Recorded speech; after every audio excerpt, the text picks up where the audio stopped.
Okay, so Whenever you you're got ready. your order. When Amber is ready for you to go, you can go. We introduce Okay. first when But you otherwise, you know, we just kind of Are they gonna talk first? doing good. There's a bunch of people that don't.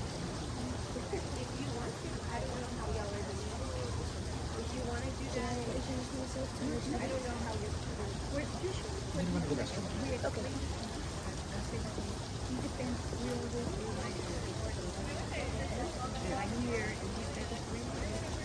Well, we wanted the music to bring people out. So why don't you vamos a baile. Vamos a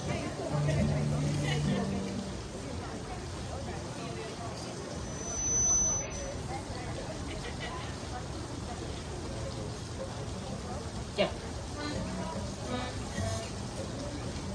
Whatever you want to do.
Vamos al baile, verás qué bonito, donde se alumbran con 20 linternas, donde se bailan las danzas modernas, donde se bailan de mucho carquis. Y quiéreme, Jesucita, y quiéreme por favor, y mira que soy tu amigo y seguro servidor. Y quiéreme, Jesucita, y quiéreme por favor, y mira que soy tu amigo y ser tu servidor. Vamos al baile, verás qué bonito, donde se alumbran con 20 linternas, donde se bailan las danzas modernas, donde se baila de mucho carquís.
es el gusto de los bailadores, donde se baila de punta y talón.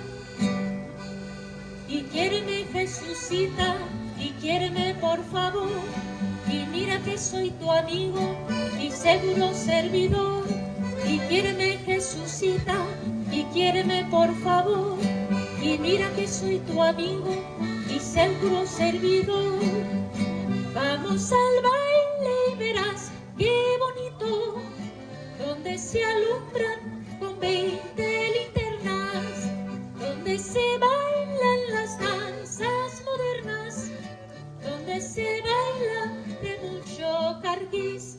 Y quiéreme, Jesucita, y quiéreme por favor, y mira que soy tu amigo y seguro servidor. Y quiéreme, Jesucita, y quiéreme por favor, y mira que soy tu amigo y seguro servidor. And that was Vamos al Baile. This is a beautiful polka. I think it's familiar to some of us. We have been celebrating this whole week of the Treaty of Guadalupe Hidalgo, a wonderful week here at Our Lady of the Lake University with lectures.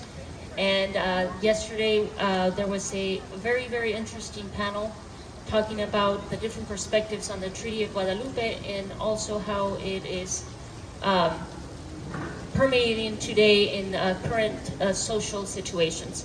And so a little bit about this song, Vamos al Baile. This polka developed from the dance rhythms that developed in Mexico during the Viceroyalty period, during New Spain, and it acquired its own style after the independence of Mexico, mainly in the northern provinces.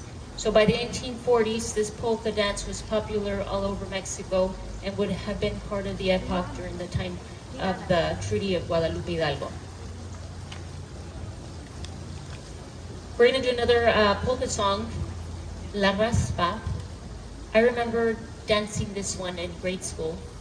It was part of our music class curriculum. I won't tell you what decade, but we're going to dance it. We're going to play it for you on accordion and guitar.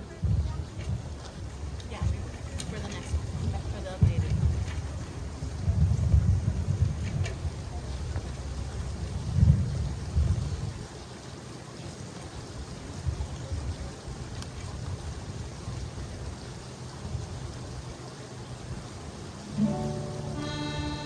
And this is only instrumental.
La raspa.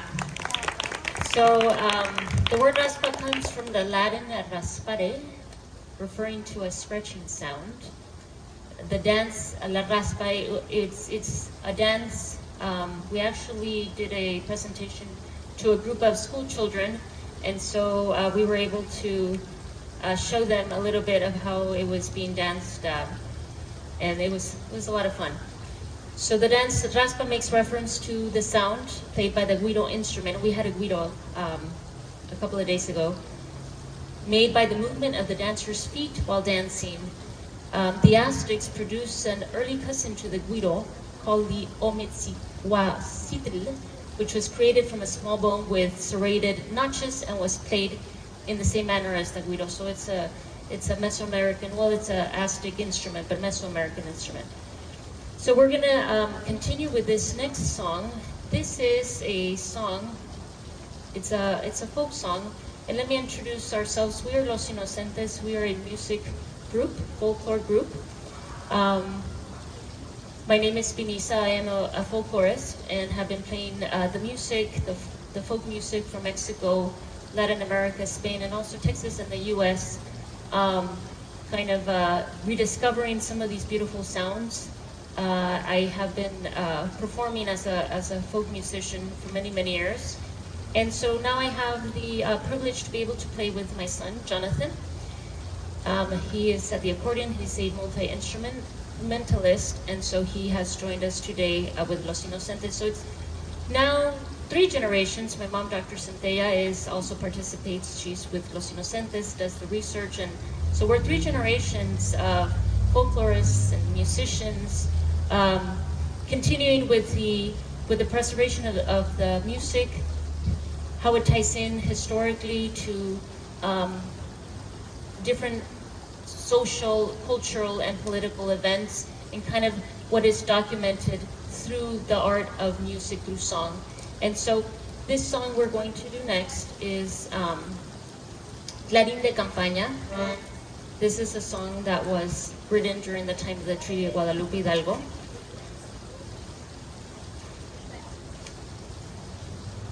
And history documents through many different forms, through the written form, but also through song. And this is the expressions of the people, what they were experiencing at the time.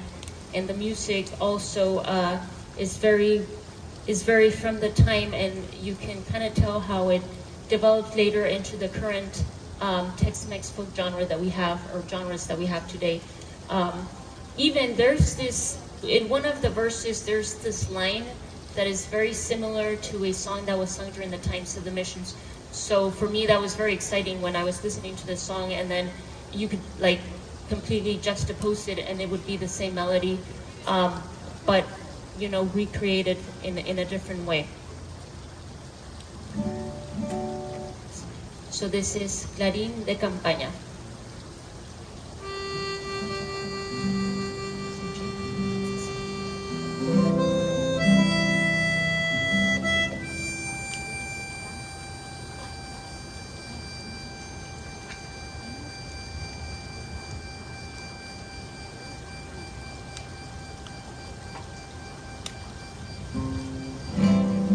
El día 8 de mayo funesto, combates perdidos por nuestra nación. El día 8 de mayo funesto, combates perdidos por nuestra nación, donde Arista y demás militares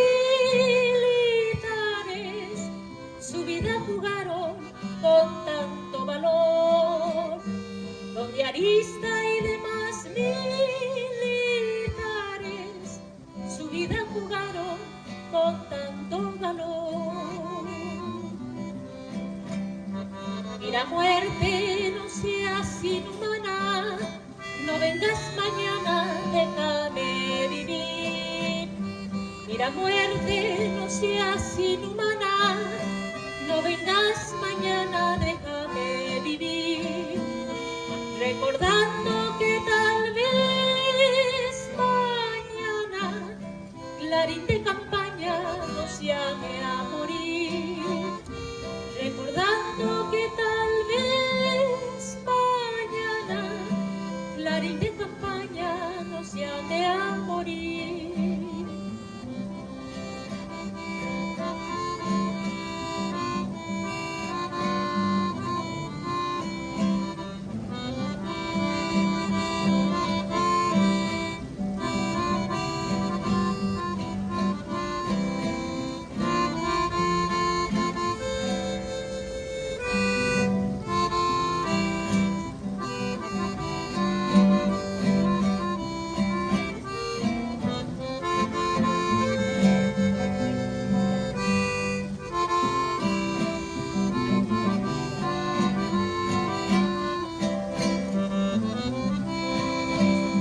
Todos dicen que el cuerpo es tierra y el alma que encierra nunca debe morir. Todos dicen que el cuerpo es tierra y el alma que encierra nunca debe morir. Pues dejemos el cuerpo en la calma, sigamos el alma que sabe sentir. Pues dejemos el cuerpo en la calma, sigamos el alma que sabe sentir. Mientras tengan perfumes las flores, olviden dolores y vengan a amar. Mientras tengan perfumes las flores, olviden dolores y vengan a amar. Recordando que tal vez mañana clarín de campaña nos llame a pelear. Recordando que tal vez mañana clarín de campaña nos llame a pelear.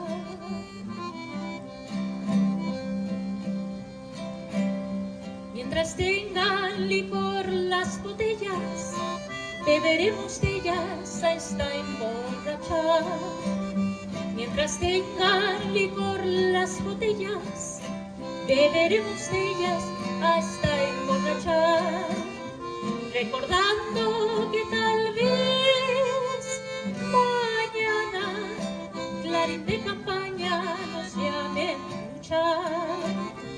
Recordando que tal vez mañana clarín de campaña nos llame a luchar.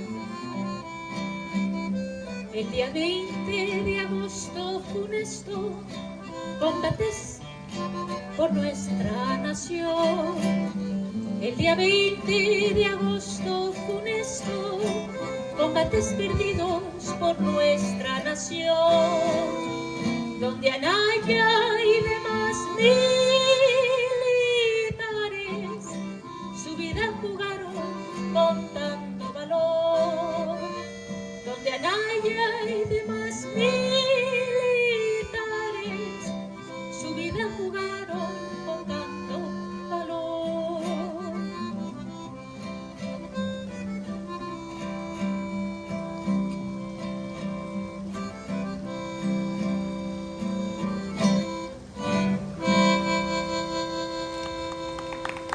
And that is Clarín de Campaña. The song Clarín de Campaña was sung by Mexican troops during the American invasion between 1846 and 1847. The first stanza mentions the defeat of General Mariano Arista at the Battle of Palo Alto on May 8, 1846. The added stanza mentions the defeat of General Pedro Maria de Anaya's troops on August 20th, 1847, at the Churubusco Convent in Mexico City, at the hands of American troops commanded by General Twiggs. It also notes that as a result of this war, Mexico lost more than half of its territory, ceding to the United States the land of what were then Alta California, New Mexico, Santa Fe, and Upper Sonora. I just wanted to make a note on the verses. I'm going to translate it to the English.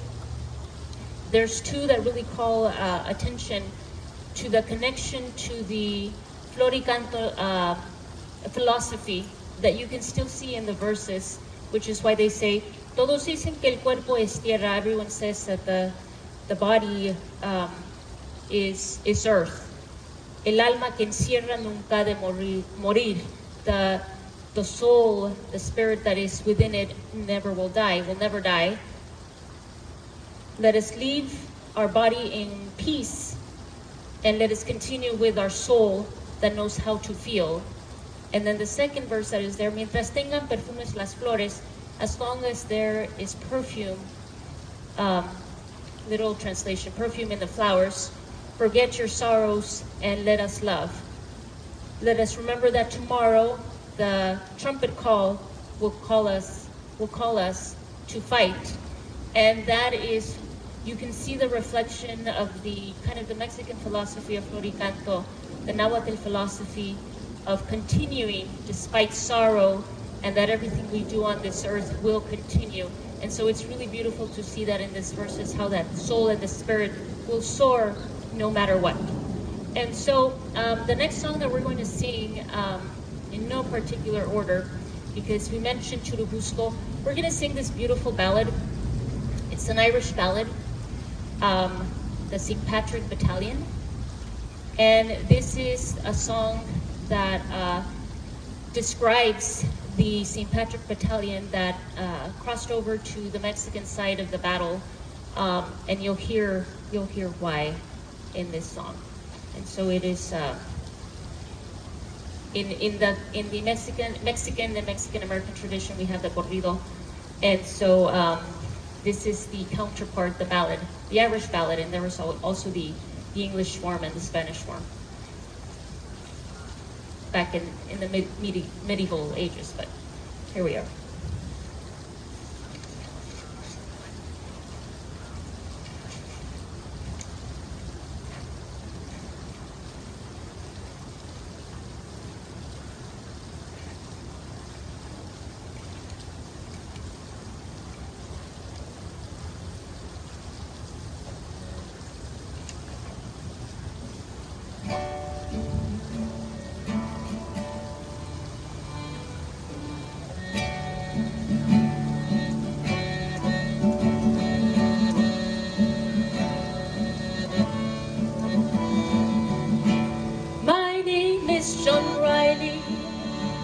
I'll have your ear only a while. I left my dear home in Ireland. It was death, starvation, or exile. And when I got to America, it was my duty to go. Enter the army and slog across Texas to join in the war against Mexico.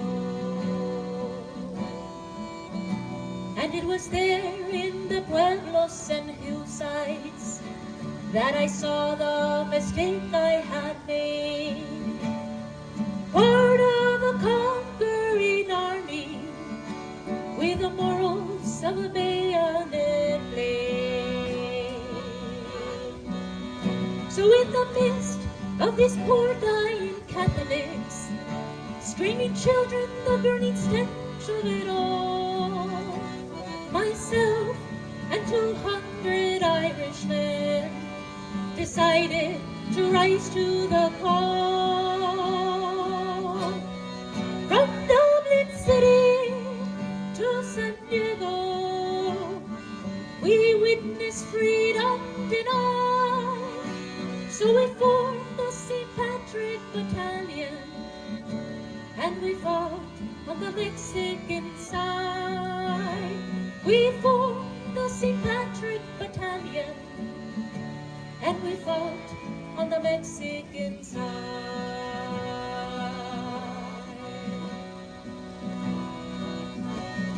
We marched neath the green flag of St. Patrick, emblazoned with Erengo broad, bright with the harp and the shamrock, and libertad para Mexicana. Just 50 years after Wolfe Tone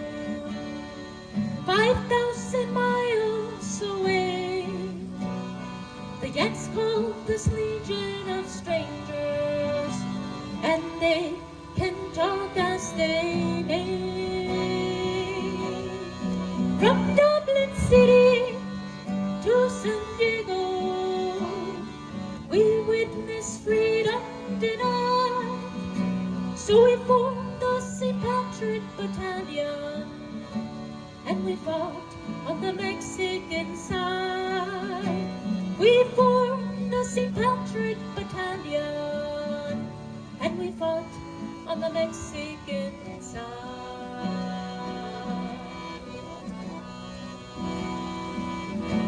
We fought them in Matamoros while the volunteers were raping the nuns. In Monterrey and Cerro Gordo, we fought on the Ireland sons. We were the red-headed fighters for freedom amidst these brown-skinned women and men. Side by side, we fought against tyranny, and I dare say we do it again. From Dublin City to San Diego, we witnessed freedom denied. So we formed the St. Patrick Battalion, and we fought on the Mexican side. We formed the St. Patrick Battalion, and we fought on the Mexican side.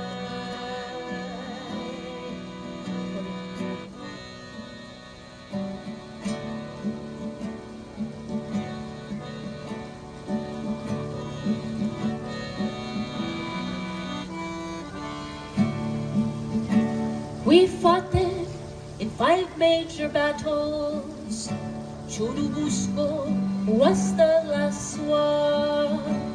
Overwhelmed by the cannons from Boston, we fell after each mortar blast. Most of us died on that hillside in the service of the Mexican state. So far from our occupied homeland, we were heroes and victims of fate. From Dublin City to San Diego, we witnessed freedom denied.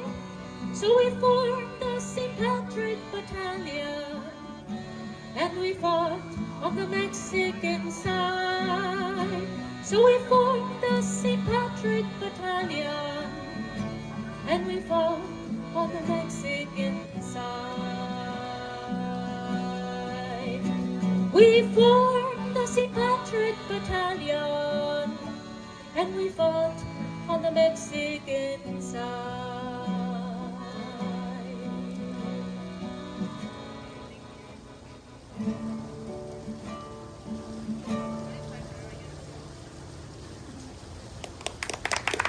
And that is the ballad of the St. Patrick Battalion. So as you can see, this is the experience of the El Batallón de San Patricio, and it's a very beautiful song. So just a little bit of historical context. 202 Irish men and a few Polish, German, and Welsh deserted from the U.S. Army during the course of the invasion of Mexico, and they organized the St. Patrick Battalion. They joined the Mexican army fighting in 5 major battles, Churubusco, the Battle of Churubusco being the last one. The first great participation was in the Battle of Monterrey in September of 1846, operating artillery under the command of John Riley. Most of the San Patricios were killed in battle. After the Battle of Churubusco of 1847, about 50 Irish soldiers were captured and hanged for desertion. Others escaped during this battle and settled in Veracruz and Mexico City. And so that is, again, the ballad of the St. Patrick Battalion.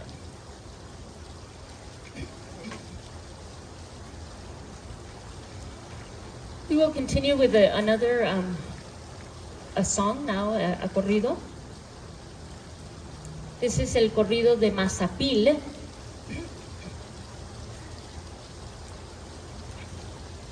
And I'll begin with a little bit about El Corrido de Mazapil. On February 23rd, 1847, with the enemy in Zacatecas, at the pass of La Angostura, at the mercy of the Mexicans and on the verge of retreating, Santana ordered a withdrawal. The people of Zacatecas had no choice but to flee in disarray. A year after that event, a convoy of the American Army consisting of 40 wagons loaded with baggage and supplies departed from Monterrey for the capital. On March 7th, 1848, it arrived in Mazapil and remained there for several days.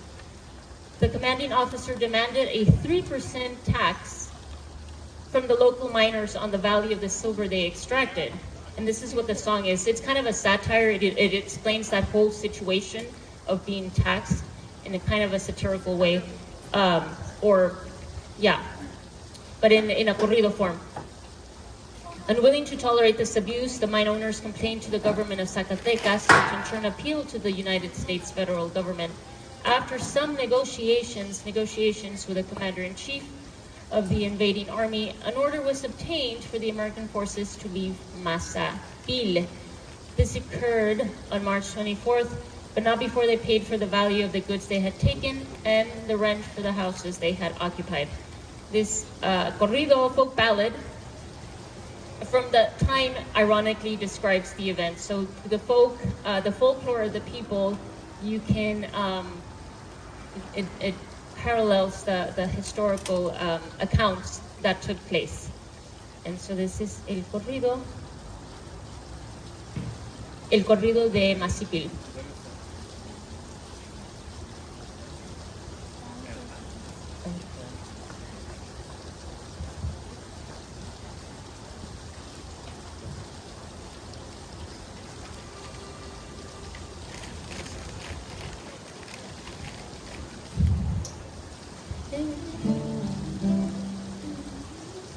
It's the one enough.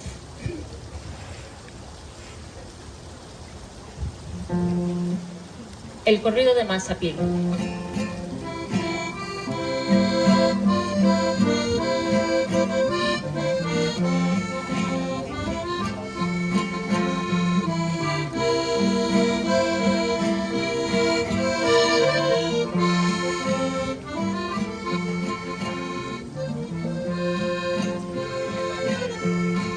Era una tarde de marzo, 48 al contar, la plaga de ratas fueras pa' pronto empezó a robar. Llegaron desaforados, cruciendo su fusil, abarustando a la gente de este real de Mazapil.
gusto y en vez de pagar la renta por pagar daban un susto.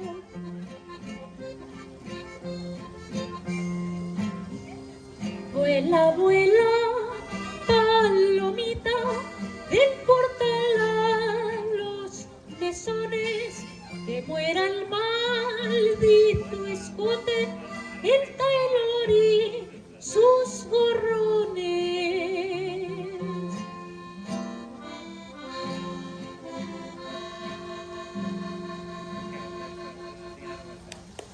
And that is el corrido de Mazapil. This corrido has the perfect form of a corrido. So if you ever want to study the form of the corrido in the verse style of 4, this is it. And the melody is just very, very satisfying. And of course, you can see the satire if you understood the Spanish lyrics. This is el corrido de Mazapil.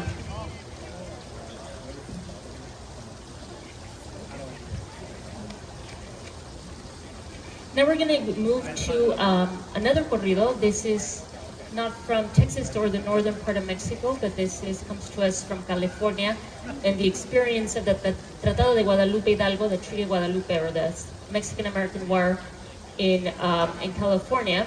And so Joaquin Murrieta is kind of a legend. He was made also into a movie. The story begins with the annexation of California to the U.S. Joaquin Murrieta, or El Patrio, a historical and legendary figure of the 19th century linked to the California Gold Rush era, when California was occupied by Anglo-Americans. Murrieta was reportedly a Mexican miner who arrived in California around 1849, when the territory had recently become part of the United States. After the 1846-1848 war. According to many accounts, he and his family suffered violence, discrimination, and dispossession at the hands of the Anglo-American settlers. Following these attacks, Murrieta allegedly embarked on a path of revenge against those responsible, becoming a kind of bandit vigilante. So that's kind of the way the story was spun with that. And then, if you know that movie El Zorro, it's based very loosely on this figure of Joaquin Murrieta.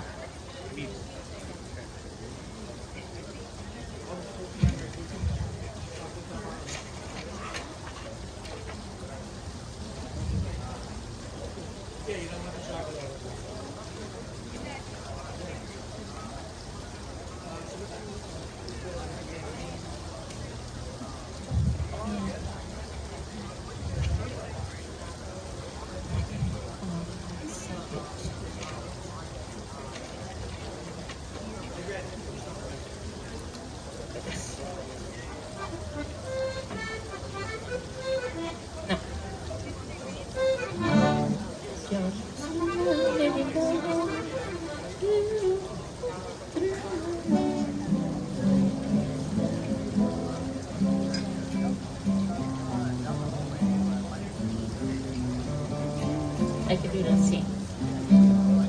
In C. Yeah.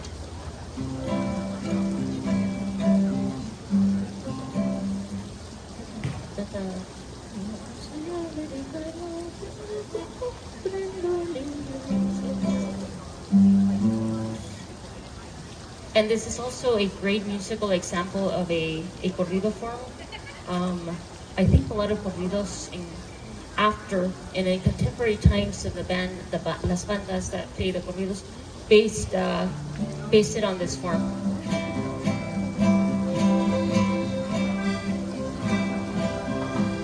Yo no soy americano, pero comprendo el inglés.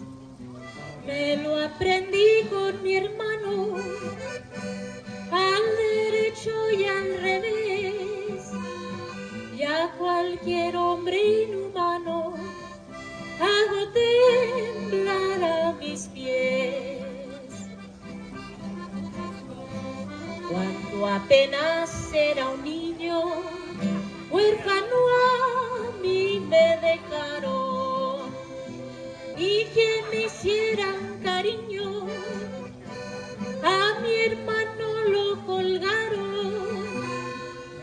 su esposa Carmelita, cobardes la asesinaron.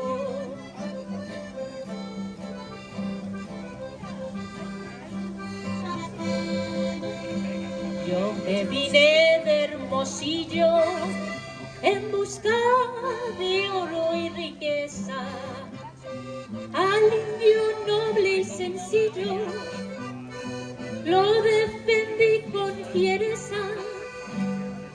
A buen precio los sheriffes pagaban por mi cabeza.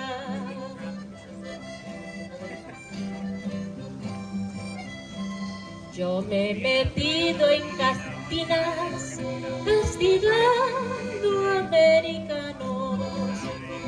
Tú serás el capitán, el que mataste a mi hermano, lo agarraste sin defenso, alevoso americano.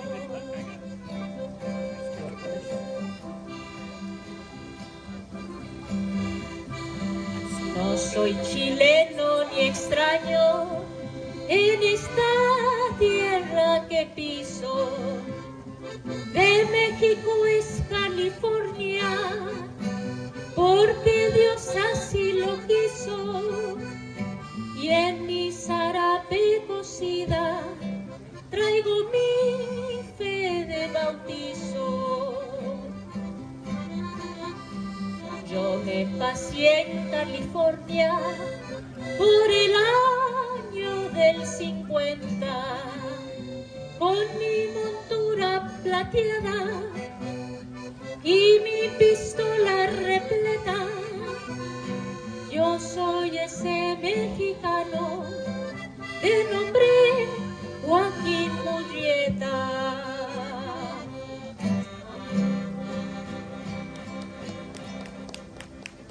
And that is el corrido de Joaquín Murrieta. This is the true version of the legend of Joaquín Murrieta.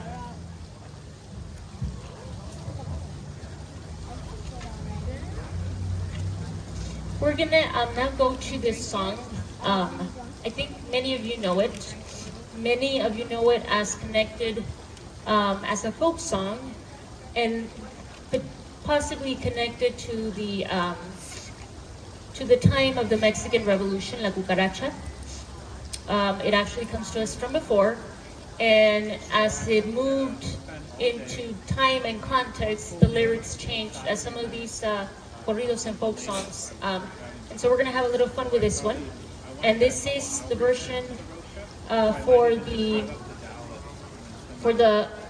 Intervención Norteamericano. And there's a document that first makes reference to that in 1819 in a Mexican novela that came out during that time.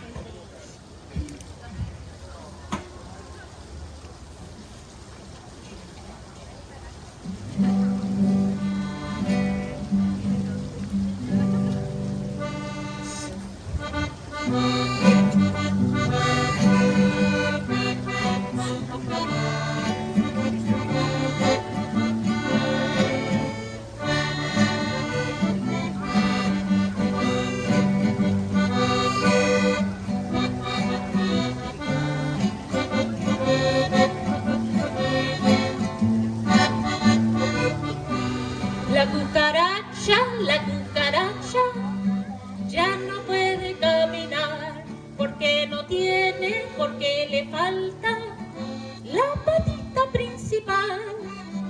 Invadiendo Matamoros, ya vienen echando chispas. Vivan las tropas del norte de mi general Arista. La cucaracha ya no puede caminar porque no tiene, porque le falta la patita principal.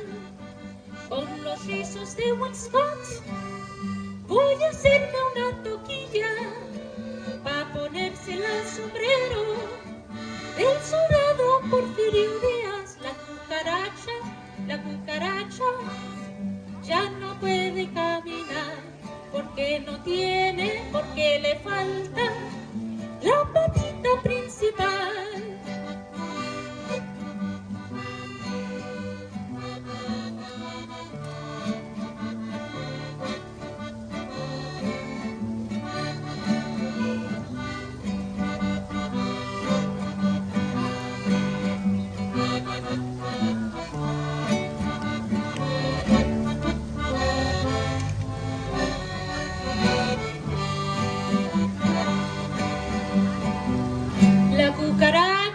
La cucaracha ya no puede caminar porque no tiene, porque le falta la patita principal.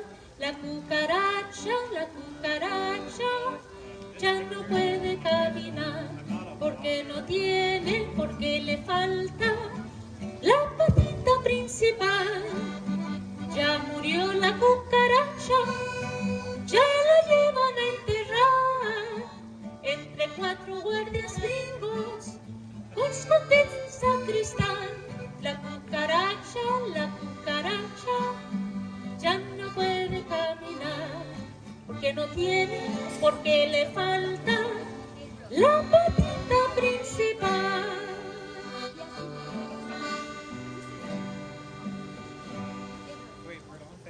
And that is La Cucaracha. This is the original version of La Cucaracha, and then it was used also during the Mexican Revolution, and the verses changed to add Pancho Villa, and so it just kind of shared the story or the context of the Mexican Revolution.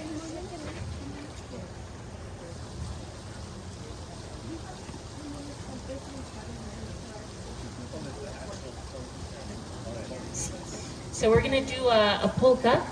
This is called Vamos al Baile.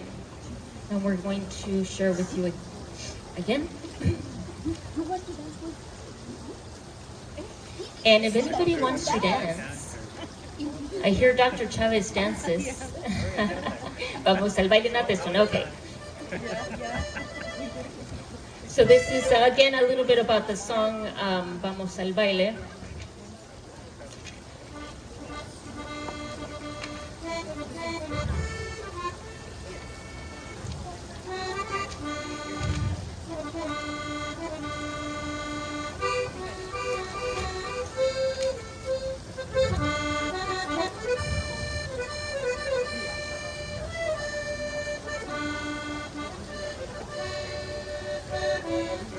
Vamos al Baile was a dance song from the time. Again, it continued. It's also known as a song for during the Mexican Revolution.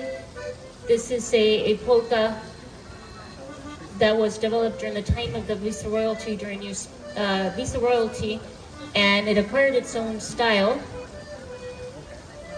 And this polka developed from the dance rhythms that developed in Mexico. It acquired its own style after the independence of Mexico, mainly in the northern provinces. So here we go. Vamos al baile.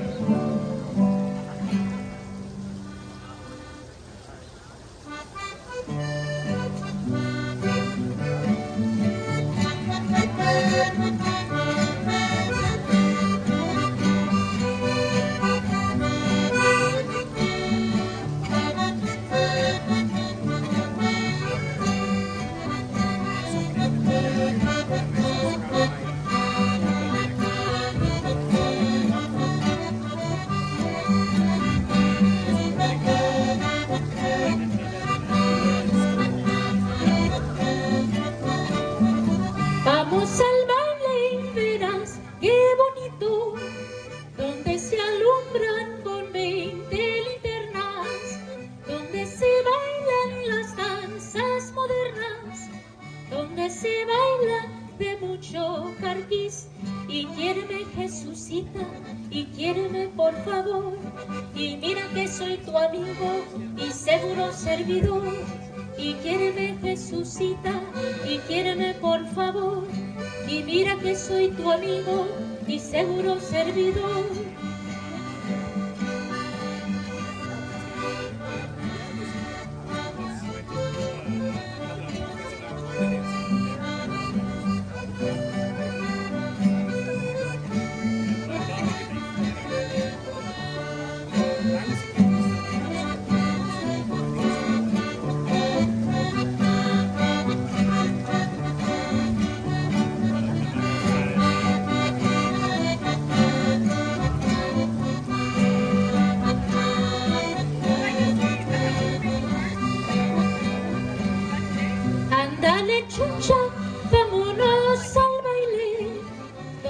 se alumbran con 4 faroles, donde es el gusto de los bailadores, donde se baila de punta y talón. Y quiéreme, Jesucita, y quiéreme por favor, y mira que soy tu amigo y seguro servidor. Y quiéreme, Jesucita, y quiéreme por favor, y mira que soy tu amigo y seguro servidor.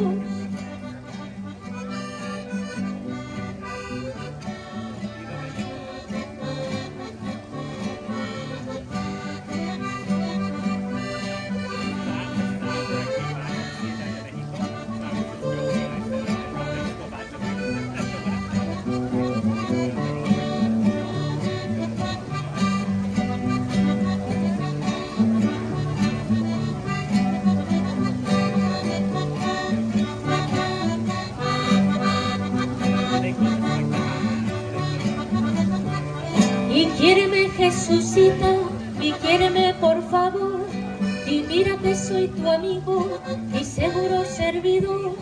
Y quiéreme, Jesucita, y quiéreme por favor, y mira que soy tu amigo y seguro servidor.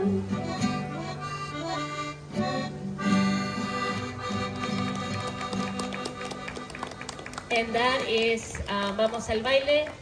That concludes our presentation. Once again, I'm Denisa. I am a music folklorist, and this is my son, 3rd generation. So we have Dr. Centella, mom, and then Jonathan at the accordion. He is a multi-instrumentalist and is a junior. And thank you so much for being here. You've been listening to the folk music from the time of the Mexican-American War. Thank you so much.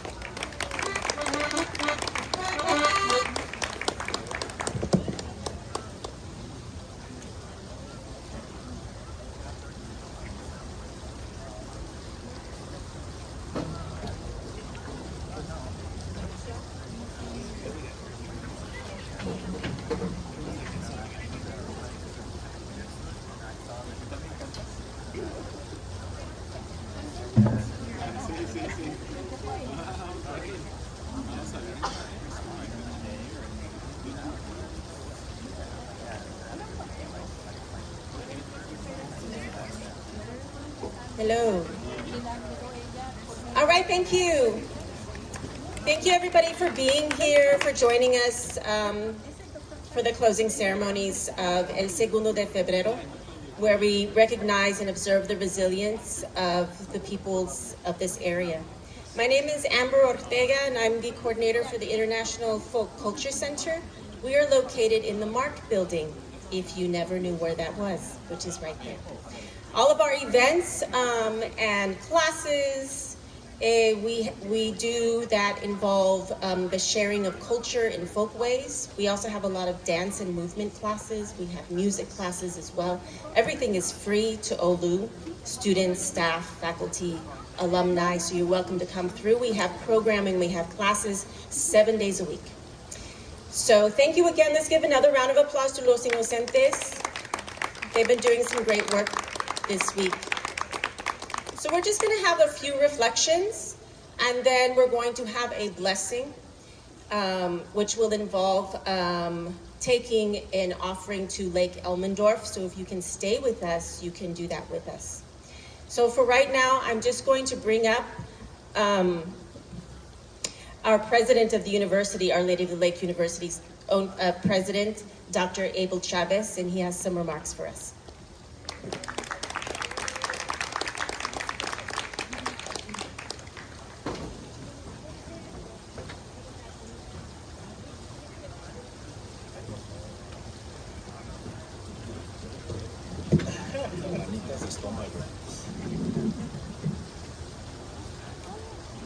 Los Inocentes, bravo. Really nicely done. And Jonathan tells me that he's been playing the accordion for 1 year. 1 year, that's it. I wish my golf game was that good after a year and a half. Nicely done, Jonathan, really nicely done. And I just want to thank the organizers of this week-long celebration under the theme Stories of Resilience. Aquí lo detengo, Francisco. I got this, man. Thank you. Stories of resilience since the Treaty of Guadalupe Hidalgo, which took place in 1848. And it's the treaty that formally ended the U.S.-Mexican War. And it also did three overarching things that show up in our life today. One is that the Treaty of Guadalupe Hidalgo, redrew the map of the U.S.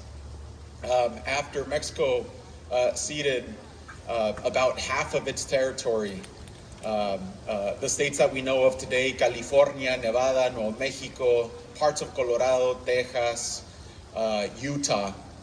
And while the geography changed and government changed, the names did not. Nevada, as an example, is named after the snow-covered Sierra Nevada mountains. Or Colorado, the state that I was born in, is named after the red silt in the Colorado River. Well, look, my parents used to say that Colorado is named because of the red sky that illuminates the sky right before a snowstorm. Is it because of the red silt or the red sky? I don't know, but it is Colorado, right? Red. Or Texas, from the Caddo word taisha, meaning friend or ally. That's one thing that the Treaty of Guadalupe Hidalgo resulted in. The second is that it promised rights for Mexican residents. And third is that it created a long shadow of opportunities that are still happening today, like one, land ownership, two, language rights, cultural dignity, and political and economic exclusion. And so since 1848, there's certainly several stories that I've been reflecting on that are an important part of our institution of Our Lady of the Lake University, such as in 1866, when the Sisters of the Congregation of Divine Providence, or the first sisters, arrived in Galveston from France. Or in 1868, 2 years later, when they first arrived in Castroville, where they set up their first mother house. Or a few years after that, in 1895, when they moved to San Antonio, and they created our University of Our Lady of the Lake. Well, it was a college then. Or even fast forward a few additional years, right, to the mid-60s, perhaps early 70s, when in the news was access, faith, human dignity, courage, and a courage to remain present was a call to action. Civil rights was very much present in that time in the news. Vietnam War and national unrest was happening during that time. There's a profound distrust in institutions also happening in that time. Vatican II was reshaping education, and specifically higher education, and certainly our institution. Fast forward a few other years, a few more years, probably 20 years, to late 80s, early 90s, where policy, equity, barriers were tattooing news. Welfare reform was reshaping opportunity at that time across our nation. Several structural barriers also around education were in the news, especially for minoritized students. Hopwood versus Texas was restricting affirmative action and education. And Catholic institutions were stepping up, right, and really questioning and seeing their role in what was happening at that time. Our Lady of the Lake University certainly was in the thick of those conversations, where institutions like us became bridges. They became bridges to those who did not have access to education. And oftentimes, I think earlier in the week, probably, there were some discussions about how the Hispanic Association of Colleges and Universities, or HACU, was born on our campus.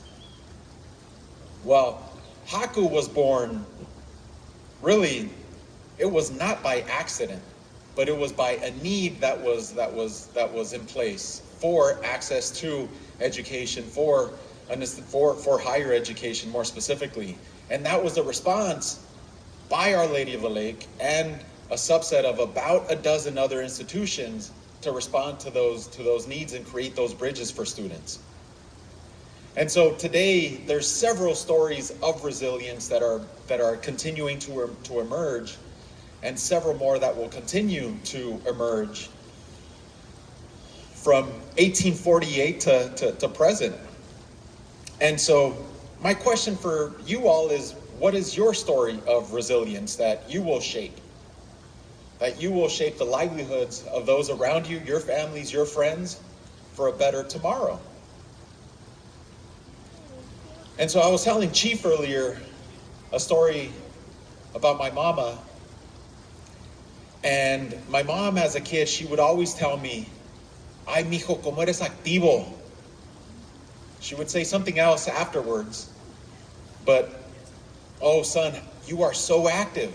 Because I was always jumping on something, I was always talking, I was always thinking of a new idea, I was always maybe breaking into the cookie jar or whatever, right? But she said, "Mijo, como eres activo." And she's right. I've always been active. I've always been active aiding. And so think about it, right? Are you going to shape your story of resilience by being an active aider? Are you going to create your own story of resilience by being an activist? They show up as surgeons in the operating room, as tech entrepreneurs, developing solutions for societies, for communities, as poets and artists, as teachers, as facilitators of learning, as executive directors in the boardroom, as chefs and cooks, as musicians, maybe even as university presidents. So that's my call to action to you all, is be an active aider, be active. Perhaps be an activist and show up in whatever way you show up to make your life better and the life of those around you better. Because I think really what this all culminates to is another term that I used to hear my parents say often, is desde nuestra trinchera, from your own little space, your own humble space in the world. That's where you make a difference, and that's how you continue to do good for yourself and those around you. Thank you for this wonderful week-long set of conversation, of music, of art, of thought, of storytelling, of poetry. So grateful to the entire team who has brought this together. Gracias.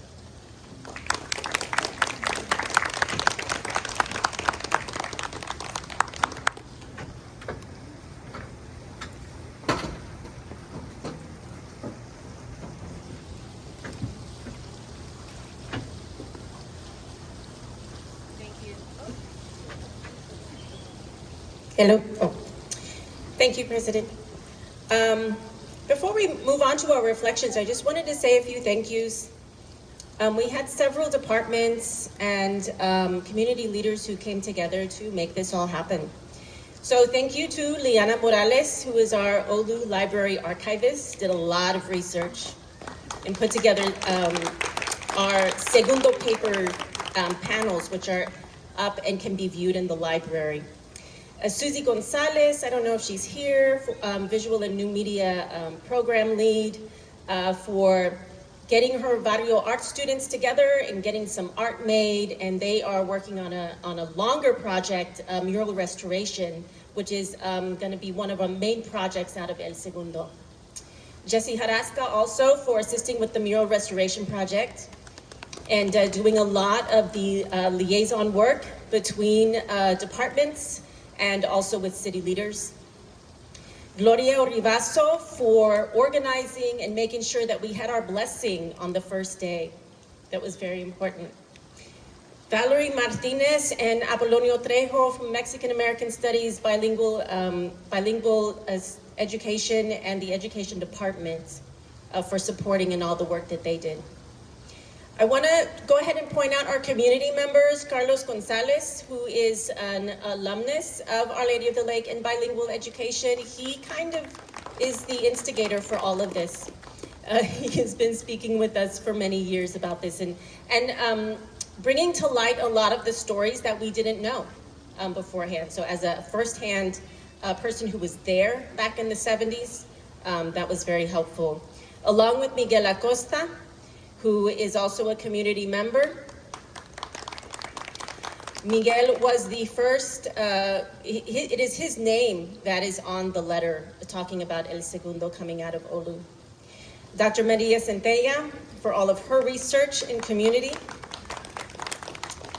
And then lastly, I just want to thank you, the Office of the Provost, Dr. Silva, and Chief of Staff, Dr. Williams, for providing our food today. Thank you. I do want to say that there has been a proclamation. Liana is going to be telling us more about that, but we did have a proclamation for El Segundo de Febrero that was made in 1979.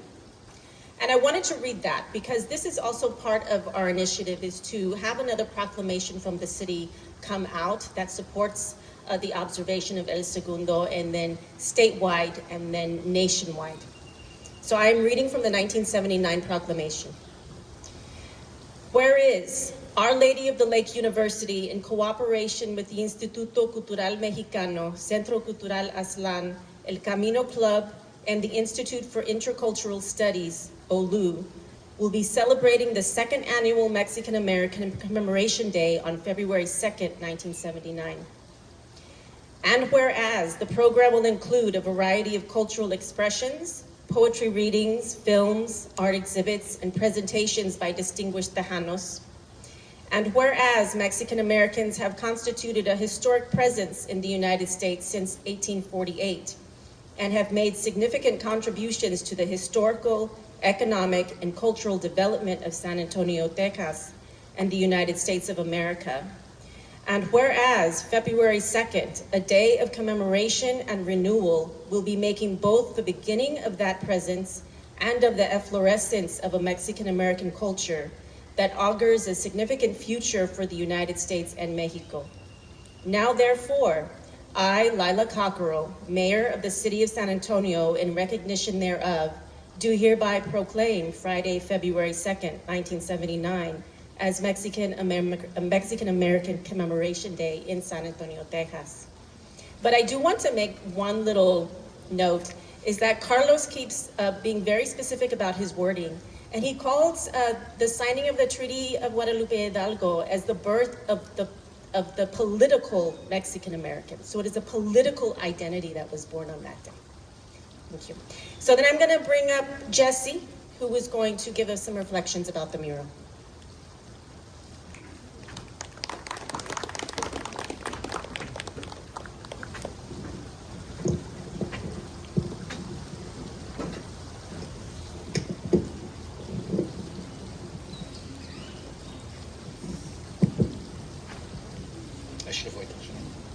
I should avoid touching it? Okay. Afternoon, everyone. It's wonderful to see you all.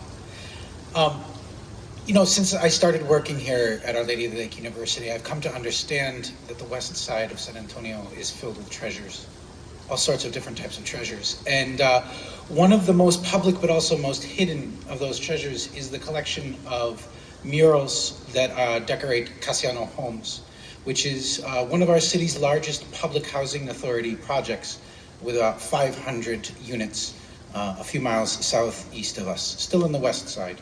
It's one of the city's oldest public housing complexes. And in the 1970s and 80s, a group of young Chicano artists, motivated by the movements that we've heard about here and throughout this entire week, were driven to cover the walls of Casiano homes with murals. They ended up, over the course of less than a decade, painting 125 murals just within Casiano homes. And that was part of a larger, perhaps 500 murals that their organization painted in this city. They told me that when I spoke to them, that before they started their work, there were 2 murals in the city of San Antonio. One of them in the hemisphere, commemorating the hemisphere, and one of them in the public post office, the Central Post Office, which was made during the Great Depression. And that was it. And if you can imagine, what does San Antonio look like without murals? It's not San Antonio, right? But they started that. And so those 125 murals arguably make up one of the greatest collections of public art in the United States. We've been doing research to try and determine whether it is the largest, because everybody likes to be the largest, but it's absolutely one of them. It's a remarkable collection which OLLU was involved in the creation of, and we're deeply involved in all sorts of different ways. Our students, our faculty, us as an institution, providing support, things that Liana's office has been discovering, all sorts of different ways that we helped. And so those murals are still there today, largely untouched by graffiti, because people love them and respect them. But it's been at least 45 years, and so they are all fading and crumbling before our eyes, and they're disappearing, right? And so we decided with Susie Gonzalez, Professor Gonzalez, and the art department and my office and all the various folks in the Segundo committee that maybe we should try restoring one of these murals. And so that's what we're doing. We have support from City Hall, from Terry Castillo, councilwoman from District 5. And we have the original artists back and our students, and we are going to take the mural that's dedicated to Segundo de Febrero, and we're going to start there and we're going to repaint it. And it's a part of our project of service learning and dedication to the community that we've been doing here for a long time. Certainly we were doing it in 1980 when it was painted the first time. And we're hopefully going to start, and we're going to be doing it this semester. We haven't actually put paintbrushes to walls yet, but we will be, and we're going to be inviting the community to join us for a work day. So we're hoping that all of you will come out in your paint clothes and get a little messy painting a wall with us, and that it will be the first of many walls that we will be repainting down at Casiano to restore the beautiful, beautiful work that's just waiting to be returned to its glory again. And so, I hope you all will join us. I hope you'll all keep aware of the art projects that we're doing and keep your eyes out for how we'll be continuing to try and assist with this project and make amazing opportunities for our students and for our neighbors and for all of us here. So thank you for everyone who helped with the Segundo week. It's been just great, and hopefully this is just the first step.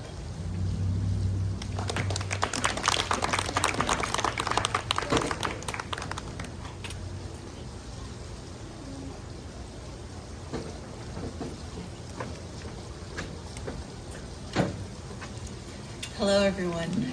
I'm so honored to be here today, and I was so honored to be asked to be a part of this committee. The work that I have done and the work that the committee members have done to bring this event to life has been a gratifying experience that I will never forget. As the Special Collections and Archives librarian here at the university, it was my mission to find and to organize the materials for the exhibit that is currently at the library related to El Segundo de Febrero collection at OLLU. And we came to that collection from, they contain materials from the origin of El Segundo, a lot of it based on student activism here at OLLU in the 70s. And not just that, but we have materials from when it was burgeoning elsewhere in the nation, including New Mexico, Michigan, California, Colorado. And so it's a substantial collection that gives us a timeline of when public and cultural awareness about commemorating the political birth of Mexican Americans came about. And it's close, this is a subject that is very important to me because of my own upbringing.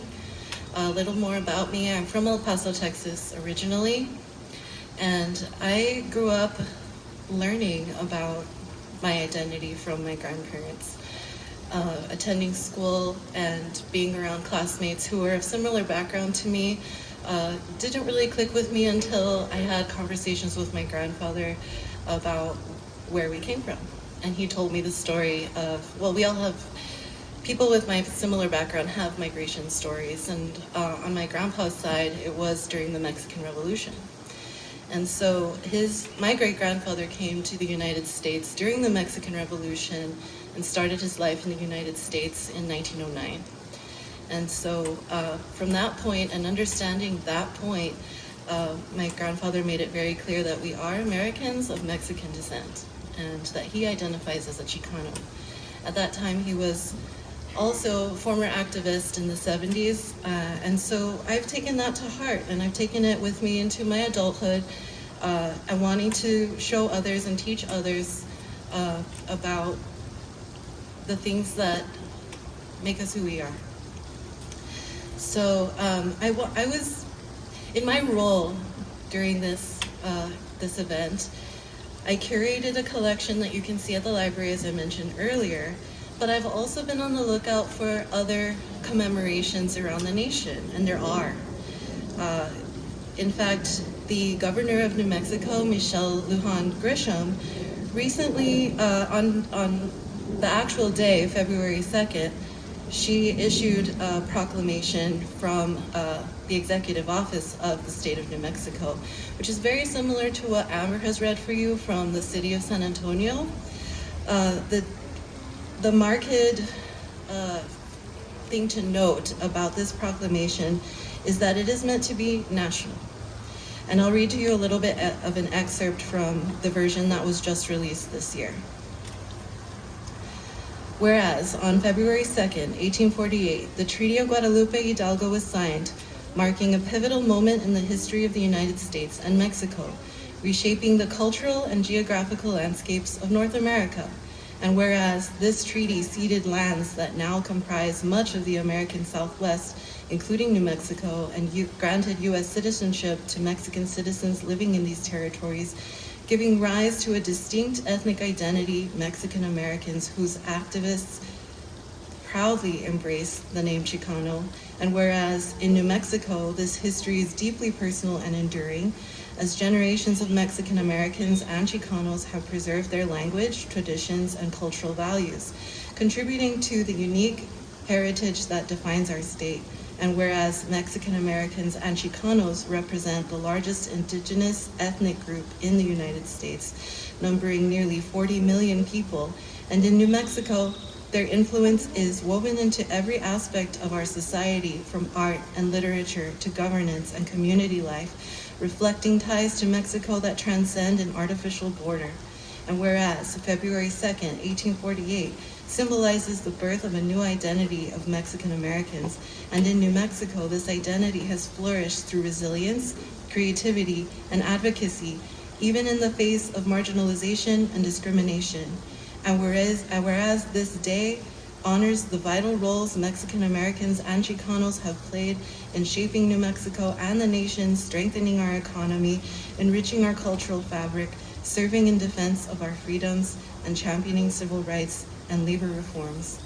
And whereas recognition of this day through events and activities will preserve cultural values, honor our shared history, and inspire future generations to embrace and celebrate their heritage. I feel like that is a good reflection of how I feel about today and the events of this week. I think that it's also important to acknowledge that there are governing bodies who are acknowledging what is happening in the country as far as abductions and interruptions in protests, including the one recently that happened exactly on February 2nd in Buda, Texas. In collecting the documents for our collection, I want to preserve proclamations such as the ones that was issued in 1979, but I also want to acknowledge that there are current documents that we should be paying attention to and collecting and archiving for the future, because it is still happening. For instance, for immediate release from the office of Ruben Becerra, the Hays County judge, on February 3rd, there is a DA investigation underway after an incident at a peaceful student protest. On Monday, February 2nd, 2026, a peaceful student-led demonstration took place at the intersection of RM 967 and FM 1626 in Buda. This event was a lawful exercise of the constitutional rights to free speech and peaceful assembly. Before I keep going, and I probably should stop there, this is basically an announcement that what the students were doing was lawful, and that no matter what one's political views are, there was an adult that bared a clear responsibility to exercise restraint and did not, especially in front of children. I feel like this is why we need to be resilient. This is why we need to keep fighting, and we need to keep in mind how we need to come together as a community to help the people around us, to help the people that we love, and even strangers who are in need. So with that said, to wrap up this amazing week, I just once again want to extend my gratitude for getting to be a part of this amazing event. And I really look forward to the future. I look forward to events that we can hold to commemorate this day in the future, and also to preserve it, because one of my missions here as a librarian is to create digital access to our collections at the library, which are valuable. It isn't just El Segundo. It is basically the history of the West Side. We include the Maria Berriozabal collection, who was the first female councilwoman in San Antonio, a very significant collection of activism, as well as her organization, Hispanas Unidas. So I am very proud to be a part of this university, and very honored to have been asked to speak today with you. Thank you for listening, and you all have a great day. Thank you.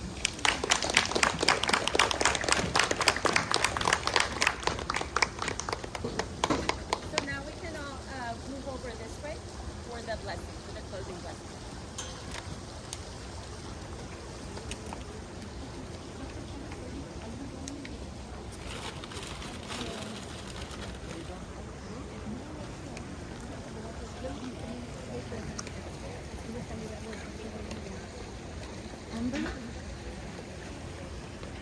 We'd like to start here and share out some words here first. That's all right.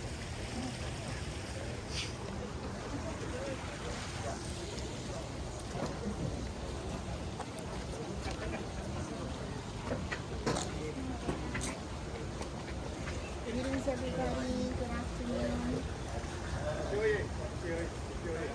Can you use my outside voice? Hi, everyone. Good afternoon. Thank you so much for being here with us and bearing along with us in this wonderful celebration. We'd like to warmly invite you all to participate here with us. But before we begin, if I could get Jefe Carlos Gonzalez as my elder in our Azteca Paguame families. I'd like to get your permission for us to be able to begin. Si nos otorga su permiso y su bendición.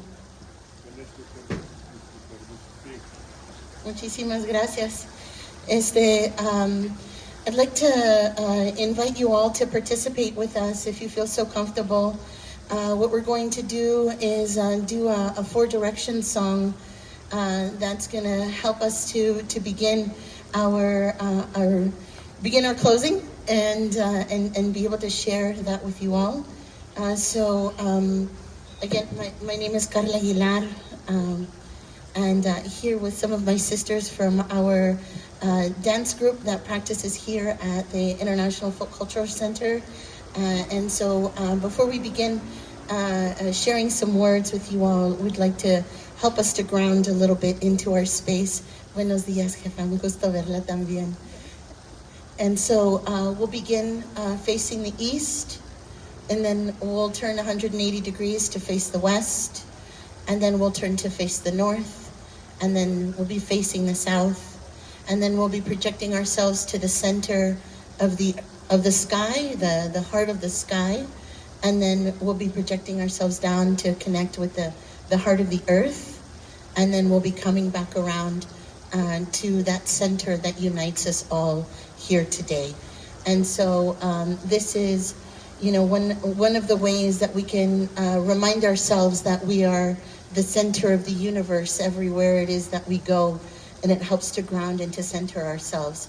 So if the adults will help our chiquitito representative right here to help him be directed into the directions, we'll appreciate that, and appreciate you all bearing along with us as we open up.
we're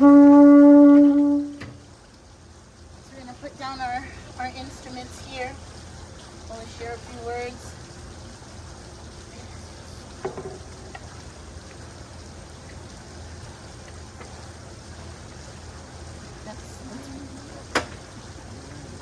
Here with me today, here with us accompanying today is my sister Xochitl Corina, Valeria Morales, and Georgiana Timba Rubio Bigay. I want to thank them for their willingness to come and help us out here this afternoon. And if y'all will go ahead and take y'all seats, then I did have a few words that I wanted to share with you all before we went and made our ofrenda at the water. So if you wouldn't mind taking your seat again for just a few minutes while I kind of laid down some primer for us.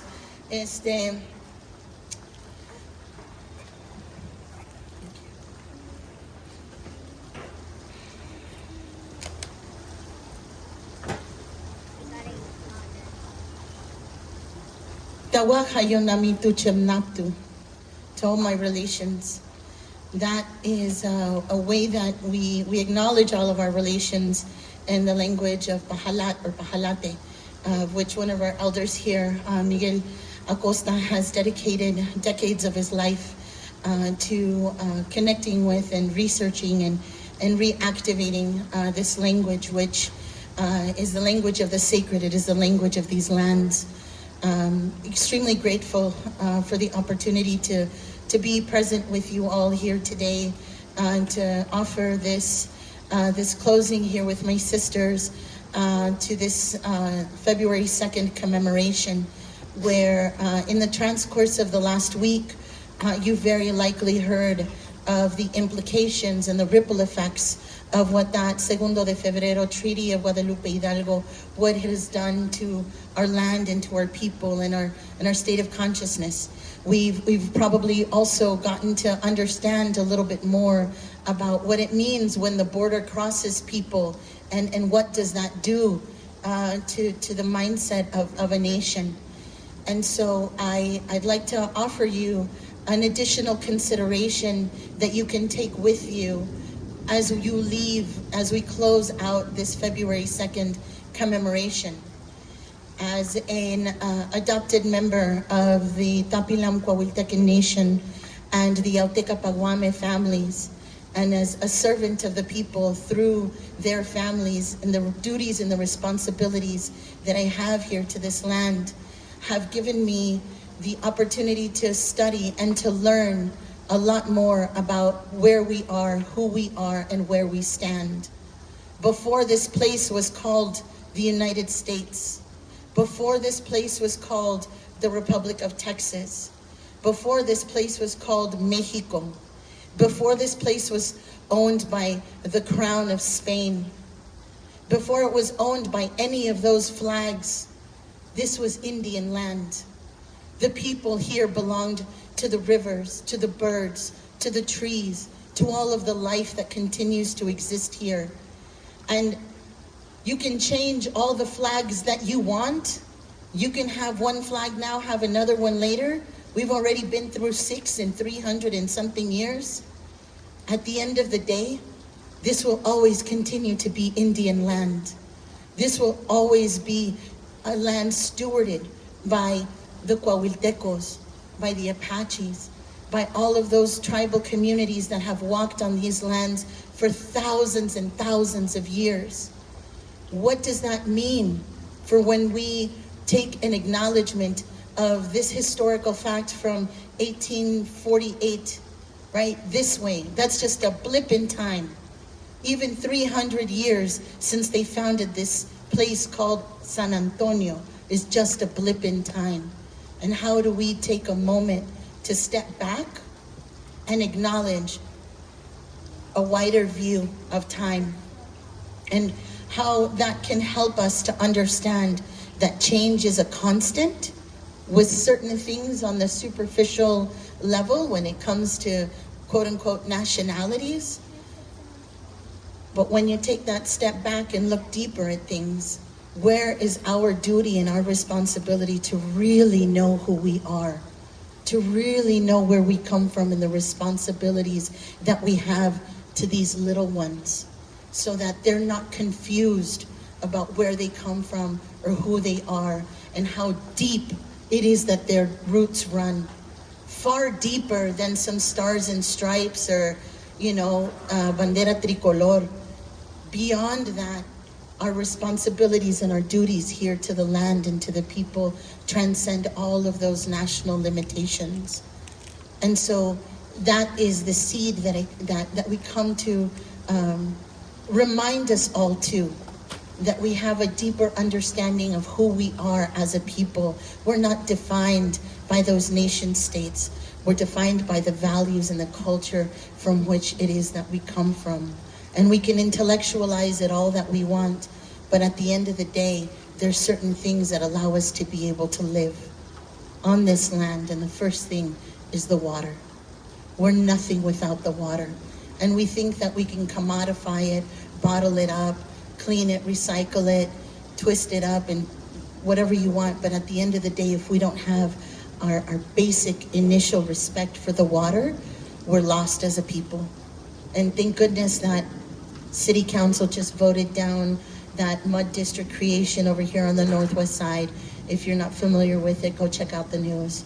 But there have to be people that begin their responsibility and acknowledging their responsibility to the waters, to the springs, to the rivers, to the lakes, because people have been coming to these sources of water to come and give thanks for life, to nourish themselves and their families, to be able to fish, to be able to commune, to be able to live for thousands of years because of these springs and these rivers. And we all have a responsibility to that. And many of us, I was raised hardcore, super hardcore Catholic, that was my initial hardwiring. And from then I understood that all of creation came from one source. All of it is the hand of God. And if we can't see ourselves reflected in our fellow man or woman, how are we going to see the reflection of God in the water, in the trees, in the birds, in all of creation? Because it all comes from that one source. But somewhere in there we forgot. We got distanced, and we were told that we were to be stewards of it rather than acknowledging that we are a part of it. And that is what we invite you all to be participants of with us today. Today we're going to take a moment to ground ourselves like we did with the opening of the directions. But if I could also now ask you all to take a moment to reflect on those things that I just shared with you about our connection to the land and to the water. And if you've never had an opportunity to say thank you, you got to brush your teeth this morning, we hope. You got to cut on that faucet and wash your face, shower. We had water here in the tea and in the coffee. There's water that allows us, that we just take for granted every single day. But when do we actually get an opportunity to say thank you, to be able to give back? It looks a lot of different ways. It looks like when you go and take your dog for a walk, that you not only pick up after your dog, but maybe you pick up some of the trash that's there, and you leave things nicer than you found it. That's a good Indian way. You leave things better than you found them. You respect the land where you go to. Everywhere that you go to, you're a guest. And so you treat it with respect in that way, so that you leave things better than you found them, and you always express your gratitude. And so for those of you that may have not had anyone make that accessible to you in the past, that's what we're going to do here in the next few minutes. So thank you to the folks that are joining us. And so I invite you to kind of absorb a little bit of what I just said. I know it can be a little uncomfortable and jarring, but that's where growth comes, ¿verdad? So one of the other ways that we express our gratitude and we put down prayers for the land, for the water, for our families, for our people, is by using our sacred plants. And the one that we're going to be praying with today is tobacco. Before it was commercialized and packaged and you know, all of the things that they do to that sacred plant for us to consume it, before it was always a sacred item. It was a way for us to communicate directly with creation, to communicate directly with the spirits. And so what my sisters and I have prepared for you all is a opportunity to be able to offer some tobacco to the land, to the water, for your family. However it is that a prayer for our nation, a prayer for our people to be able to love themselves and respect themselves more, because I promise you that a people that love and respect themselves are not going to be willing to be trampled on the way that is occurring across the country. And so we invite you to start thinking about what it is that you want that prayer to be reflected in. And I promise you that creation always holds our prayers, whether we see them reflected in the moment or further down the line. Creation is always listening. It is always with us. And so what we're going to do is my sisters and I, we're going to pick up our instruments and we're going to do a procesión with a canto all the way down here to the gate. And we have an area that has been prepared for us to be able to make our offerings. In addition to the tobacco, we have some cornmeal, we have some cacao, and other elements that you'll be given an opportunity to infuse your prayers into, and then be able to offer it to the land. And in order to be able to respect the ecosystem as much as possible, we've made a small hole into the soil that we can deposit our offerings into, because we don't know how those things will interact with the ecosystem if it just goes into the water. So out of respect like that for the land, we've prepared that for you. And so if you don't mind walking with us a little bit, we'll do a little procesión over here, and you'll just line up there behind us. If you're having some trouble walking and would like somebody to accompany you, let us know, and just that we can make sure that everyone is able to make their ofrenda, or if you would prefer to, have someone make the ofrenda for you, let us know so that we can accommodate for everybody. ¿Estamos de acuerdo? Yeah? Thumbs up in the back too? All right, beautiful. And before we make our way over there, thank you, Amber. Thank you to you and your team and the committee and all of those that came before us to allow us to be able to do this. And want to mention another one of our maestros, Manolo Sanchez, who had for years been hosting an Aztec dance practice here at the site from when he and his wife, Yvette Mendez, had moved back here to Texas. And one of the folks that without whom I would not be where I am today.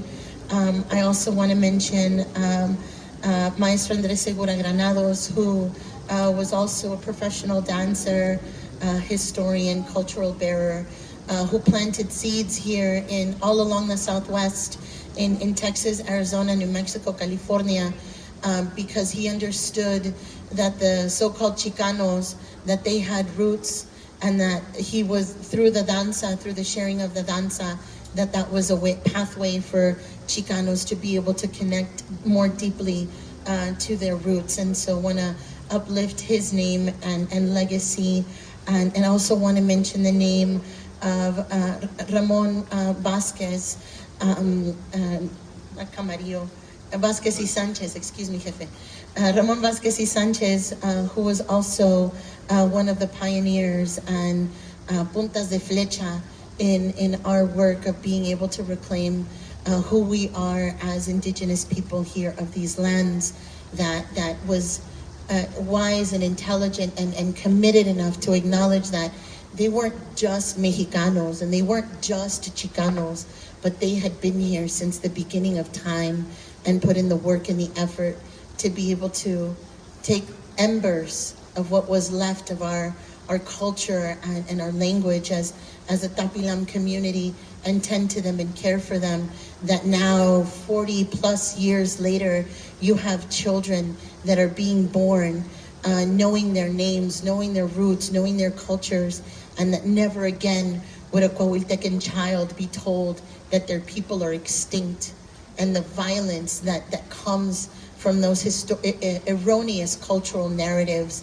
And so I want to lift up his name and his efforts, making it possible for myself to be here and for other elders here to be able to know who they are and where their roots are, so that we can make it easier for the generations coming behind us to not have to have as many obstacles to know who they are and what they can contribute here to this land. So with that, I'll close, and then we'll line up over here at the pathway and make our way down to the water. Nalitan.